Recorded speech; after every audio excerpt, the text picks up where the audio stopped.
Hello, I'm Paula. I am the writing lead, story editor, and managing editor of NeoCab. Thank you so much for joining this talk. You can find me on Twitter at PaulaBot.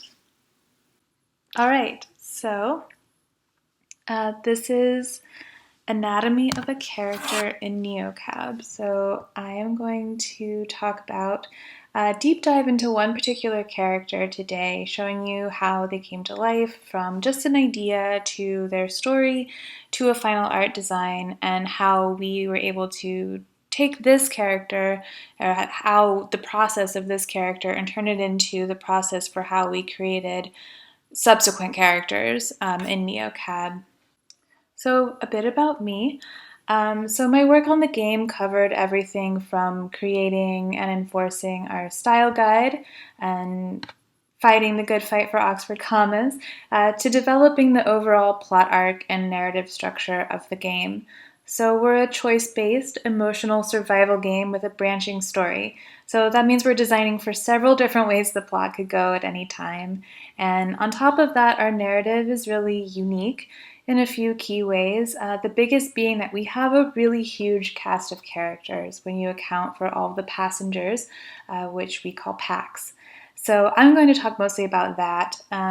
One, because I love character-based writing and storytelling, and it's one of my favorite things to do as a writer. And then also, it's how we created a system for those characters in NeoCab. One of the most unique things about NeoCab is who tells our story. If you now have Hamilton stuck in your head, you're welcome. So we have a fairly traditional story behind the scenes in terms of the plot arc, but the way the story is told is very unique, and not just because it's interactive. So we have a protagonist, Lena, we have an antagonist, Capra, and that's also part of the mystery of the game. We have about just a handful of supporting characters that help you, give you some plot essential information, but most of the game is not actually spent with any of these types of characters. Most of the game is spent with just Lena, the protagonist, and the packs as you do your job. So most of the game is spent entirely inside Lena's car with strangers, essentially, to her. So we like to think of it as like almost the most reluctant storytellers for Lena's story. Like, these should be people that have their own lives. You know, they've gotten into this cab not with the intent of helping Lena find Savvy or rail against Capra. They have their own thing going on. So it was really important to us to make sure that we were balancing like our A story, Lena's story, but also that the people who were telling it, these packs, these strangers, felt like real people too. But not just real people in the sense of like having their own realistic arc, but they also needed to overlap with Lena's story. There had to be this like perfect point where whatever was going on in the pack's storyline brought something to light that was going on in Lena's world. And so navigating that overlap and fine-tuning that was really a lot of fun. Speaking of overlap, so that meant that in our character web, every PAX had to do a lot of work. So another big part of my job as the story editor was to keep an eye on how the overall story, the A story, and Lena's character journey would weave in with all the packs that she might pick up at any given moment, while also making sure that all of these tiers of stories like never competed with each other, and they should really all in some way complement each other. It should be like a harmony that's happening throughout the game, but it also has to not feel contrived and can't feel too on the nose, like all these characters are just like copies of each other. So when we boiled it down, every PAX had to carry these four things: the A story in some way, either by echoing it thematically, or which was I think most of the time, or imparting like some plot essential, like little kernel of information, They had to help Lena on her own character arc, as any traditional narrative structure would go. They also had their own arc, and then they had to be a tonal match for the rest of the game.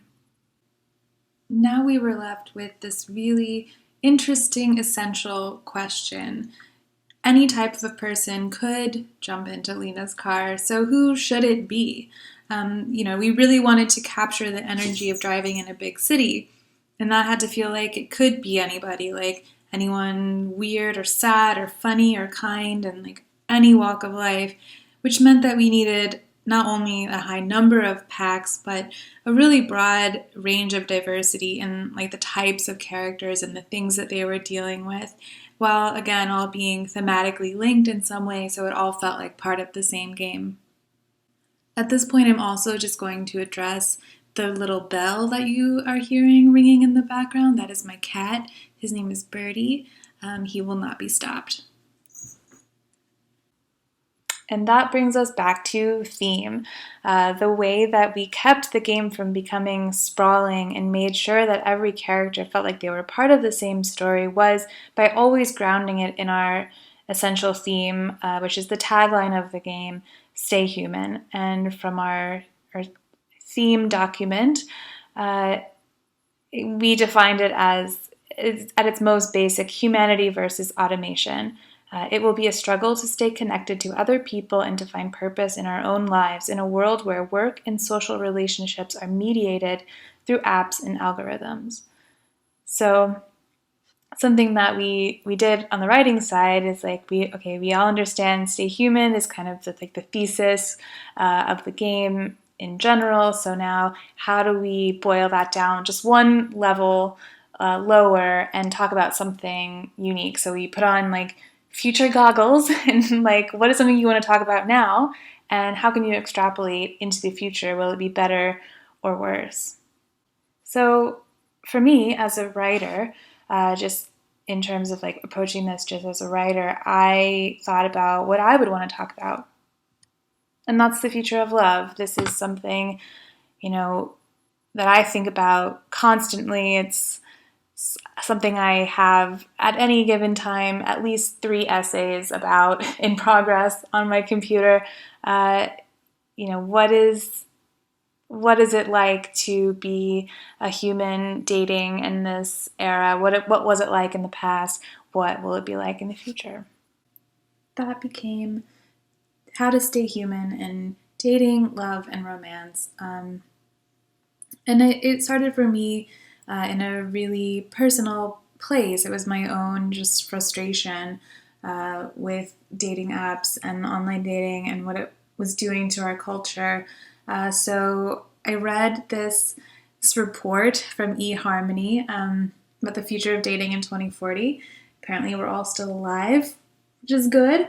But it was interesting, but it was really focused on technology, and it's from eHarmony, so it was really focused on the platform, how the algorithms will change and what they'll know about us, and how the dating apps themselves will be different. And that we did get into that later in the development of this character. But for me, I was more interested in looking at the human kind of side effects of this technology rather than just what the technology, how it might veer off into a different place itself. I wanted to look at what are the cultural and social effects of this. So what I think, and I could talk about this for the rest of this video, but I won't, to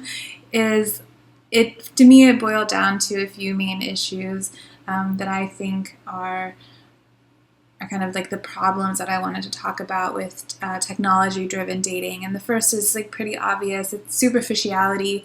We meet people, or we first encounter them just as pictures, and so now we have appearance as the gatekeeper to who we meet.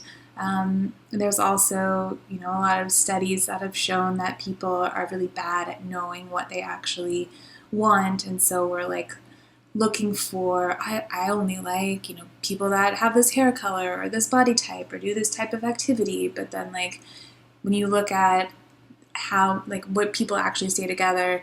You know, they're not 5'7" and love the same things as you. You know, it's trying to make something that's very ineffable into this like data-driven thing, and I find that concerning.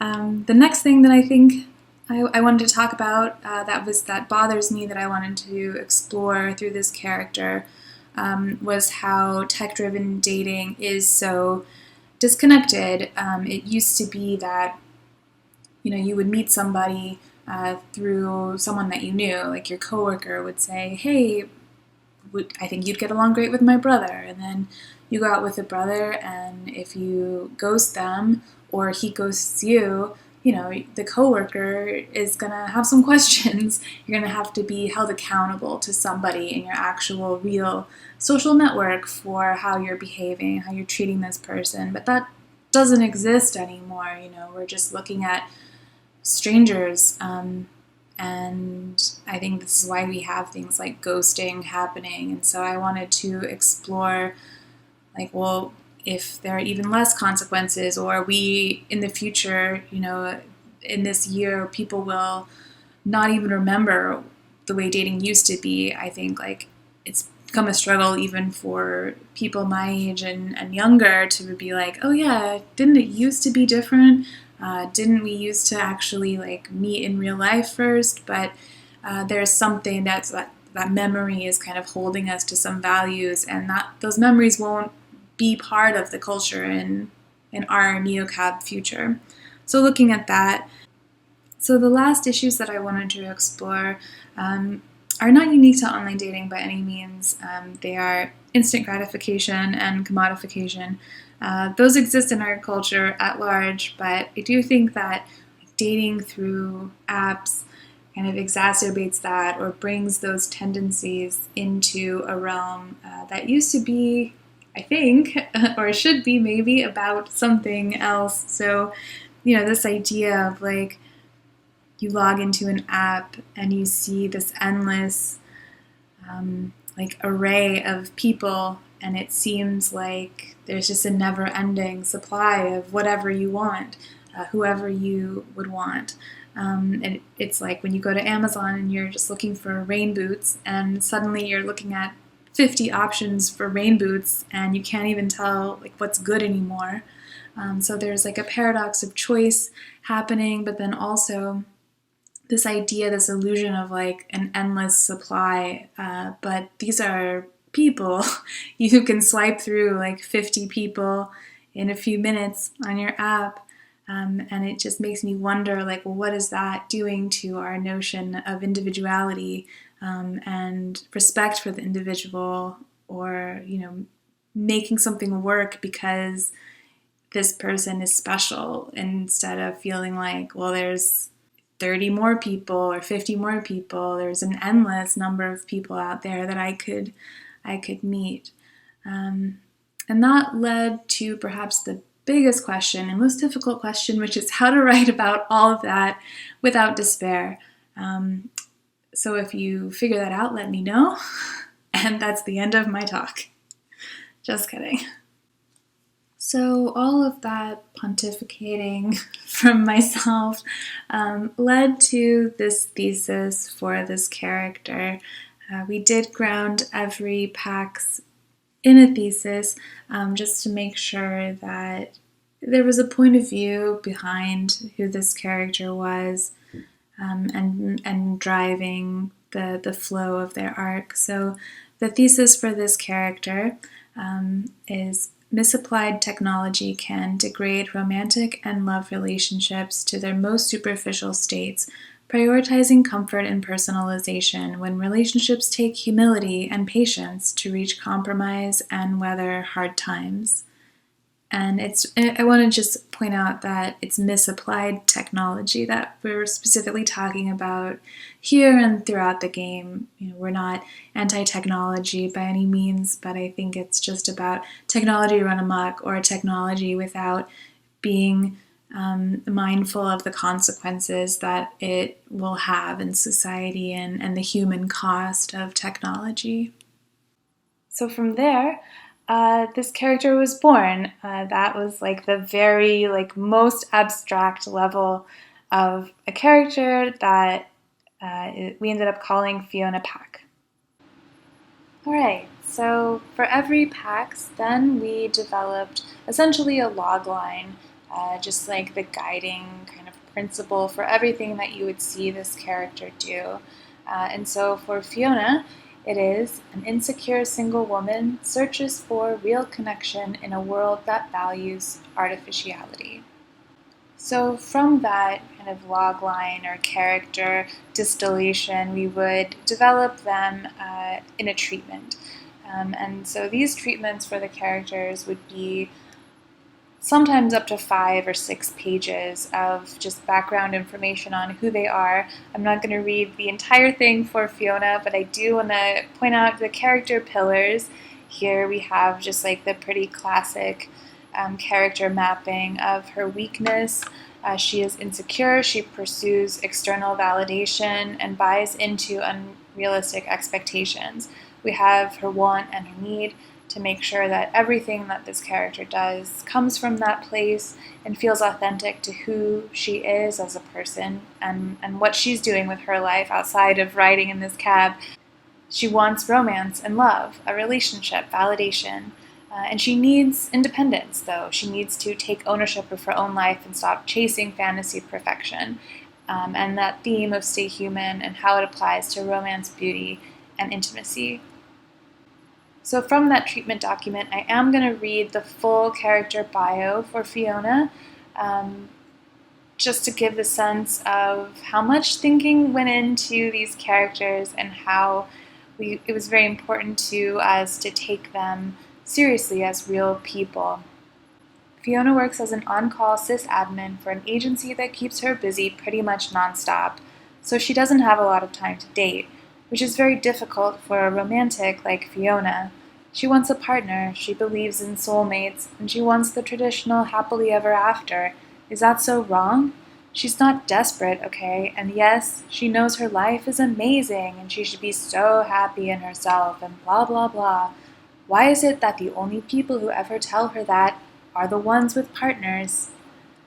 When you're actually the one doing it, dating is hard. It totally doesn't feel amazing. Living in Los Ojos doesn't make it any easier. She's kicked ass at most of the things she's tried to do in life, but this is just not going to plan. So Fiona attacks the problem like she does with anything. Find the issue, fix it, and get what she wants. Only this time nothing is working. She's done everything right, and there's still no love in her life.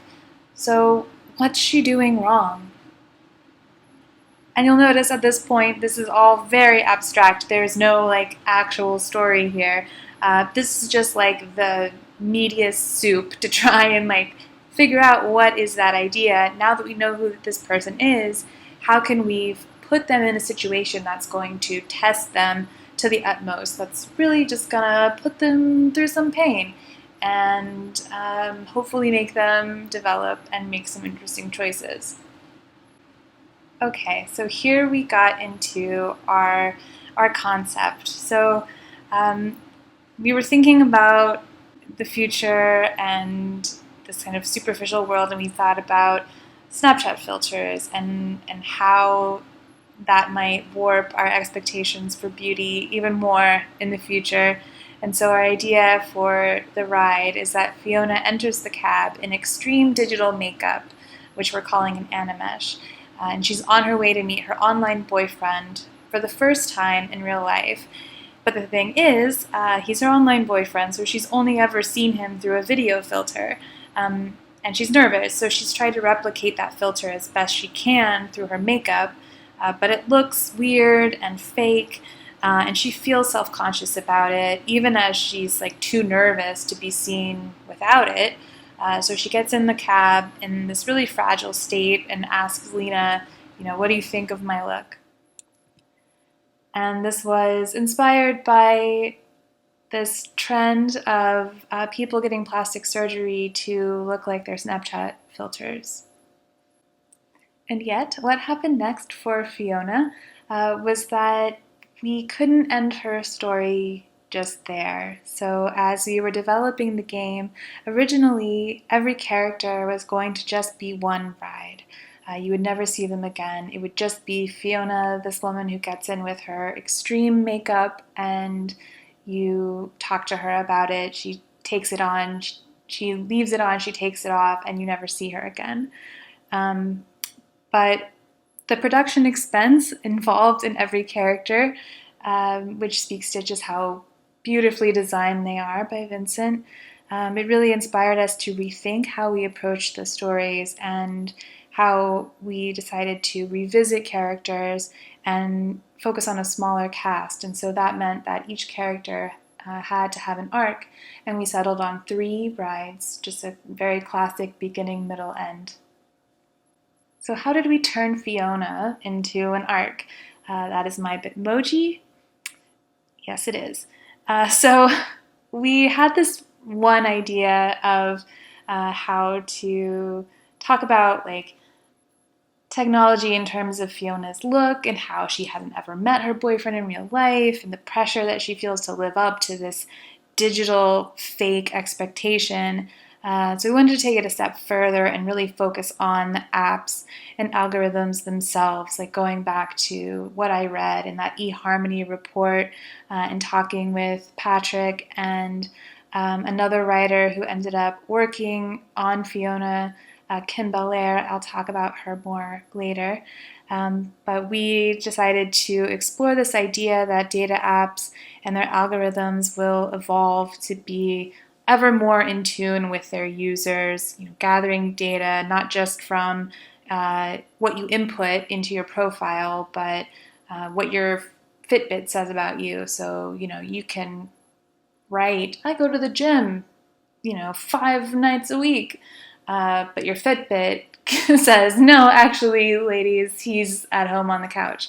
No judgment. If you are, I'm at home on my couch a lot too. But this was actually in the eHarmony report that a way that online dating profiles will be more like accurate because they'll just like upload your data. So that's interesting.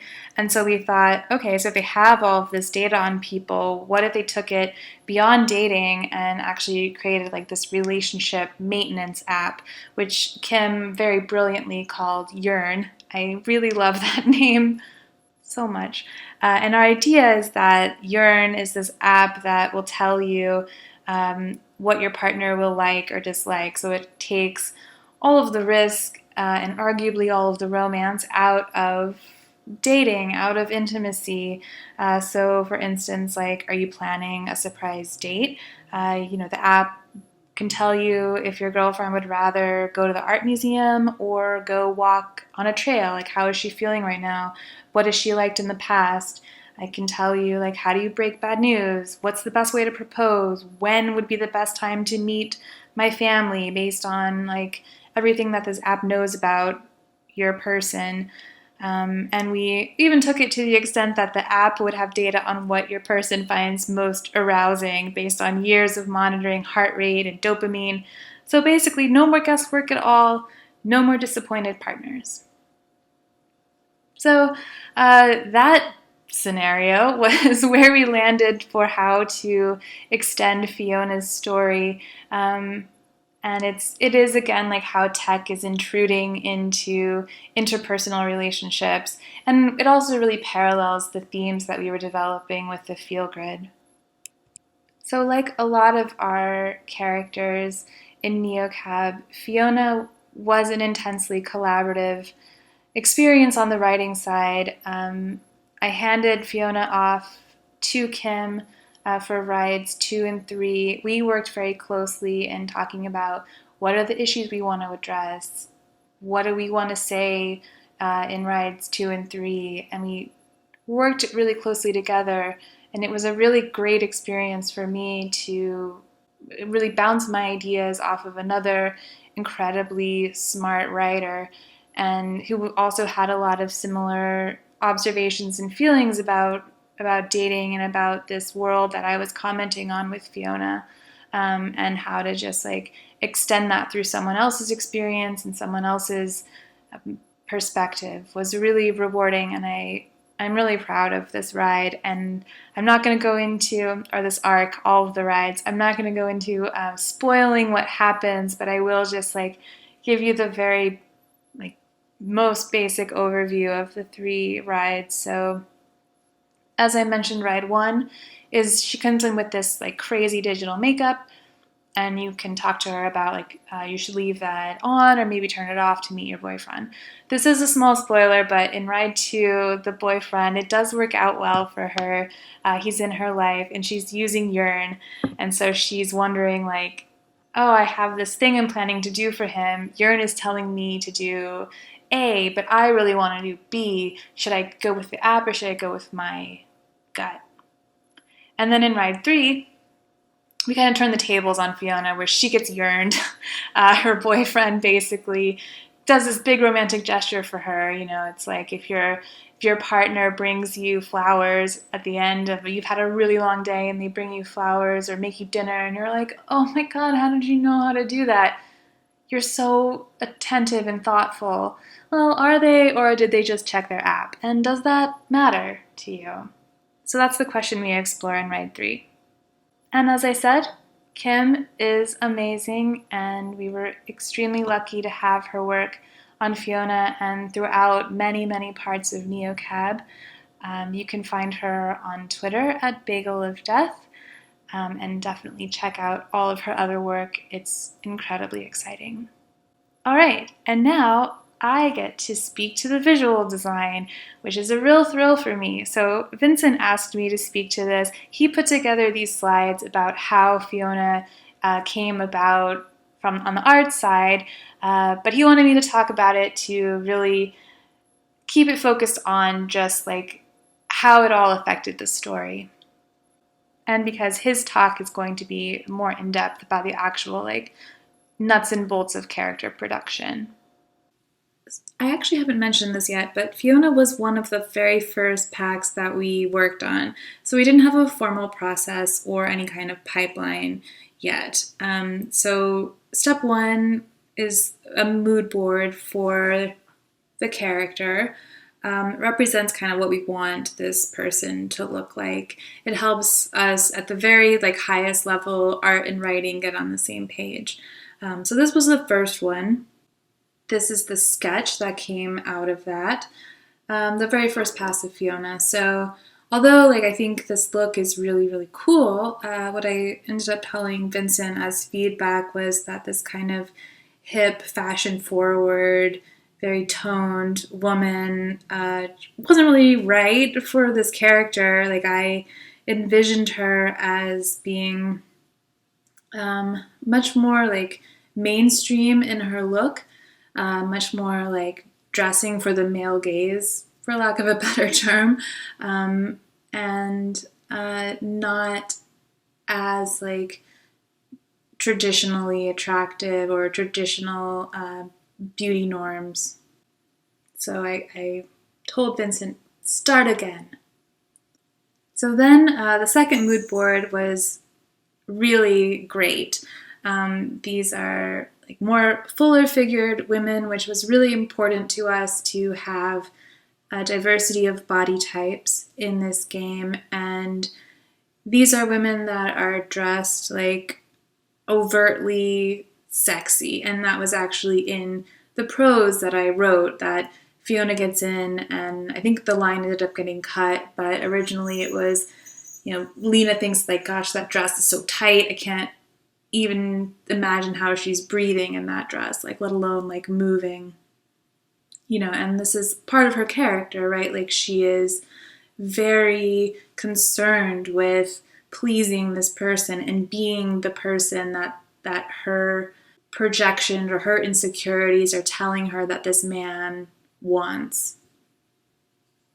So it had to feel kind of over the top and overly sexualized.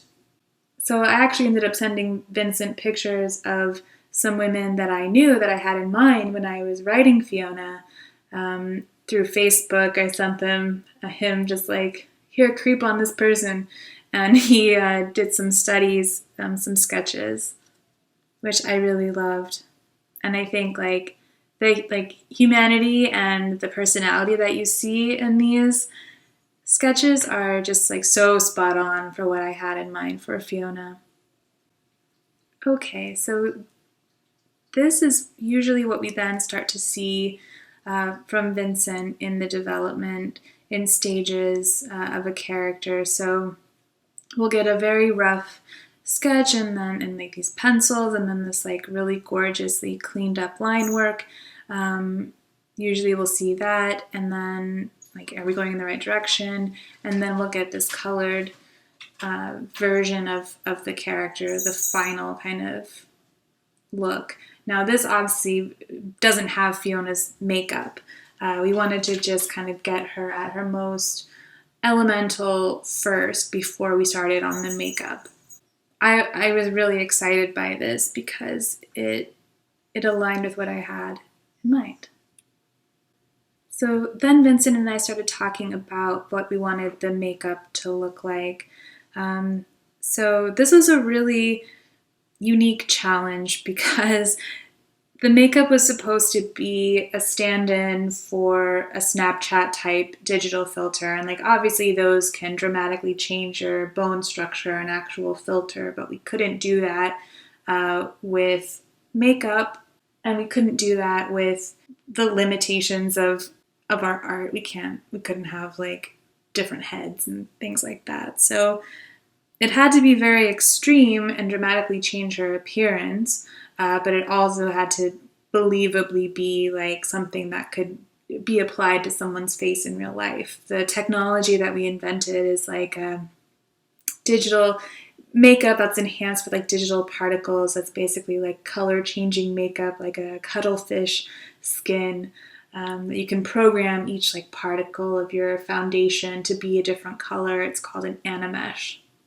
So the top row you can see, those are kind of more just general, extreme, colorful makeup looks. But we didn't want it to feel arbitrary. We wanted it to be tied to who Fiona is specifically and her character and the themes of the game. So we very intentionally started looking at Asian faces and geisha makeup and some modern takes on that. So the option on the far right ended up being the final direction.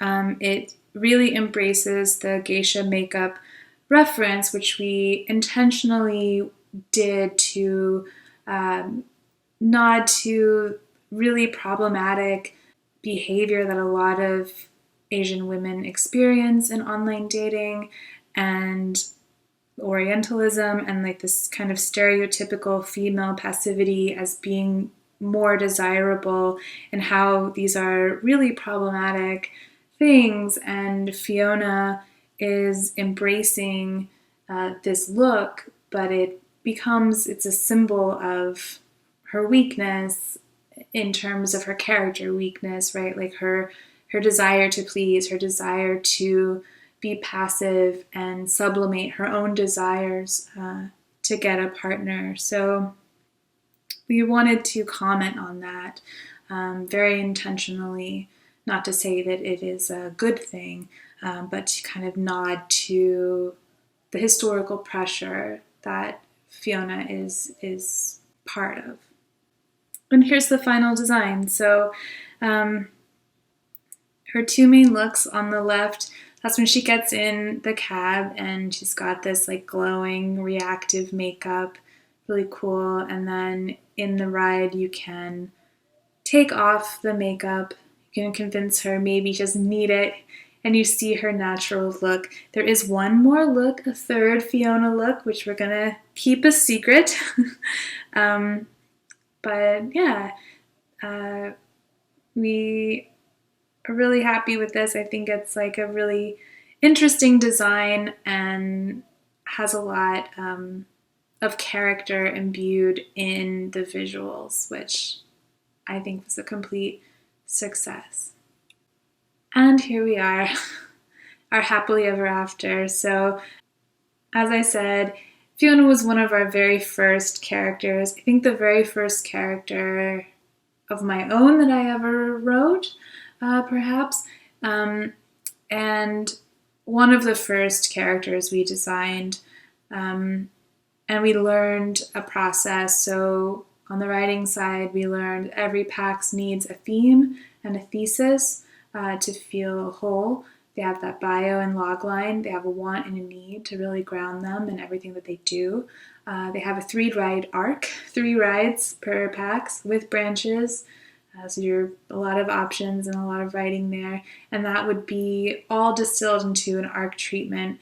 Like I said, that could be like 5 or 6 pages that we would write before writing even began. Then we would give Vincent a design brief. And lastly, not just Fiona, but every PAX really needed love. And I'm not including that just as a joke, but also because we really felt that each PAX had to be more than just like a puzzle. We didn't ever want to them to feel judged. We never wanted it to be like a clear cut, this PAX is bad, this PAX is good, this PAX is annoying, this PAX is so wonderful and sweet. And we wanted them to feel like interesting people that you would want to spend time with. And so far from Fiona, it's been really interesting because I know of 2 people so far one person that has played her and absolutely hates her, and another person who played her and cried because she felt like was so like connected to this character. So I'm happy with both of those outcomes. And so thank you so much for listening. My name is Paula Rogers again. That's how you can reach me on Twitter if you have any questions or comments. I would really love your thoughts. And thank you again.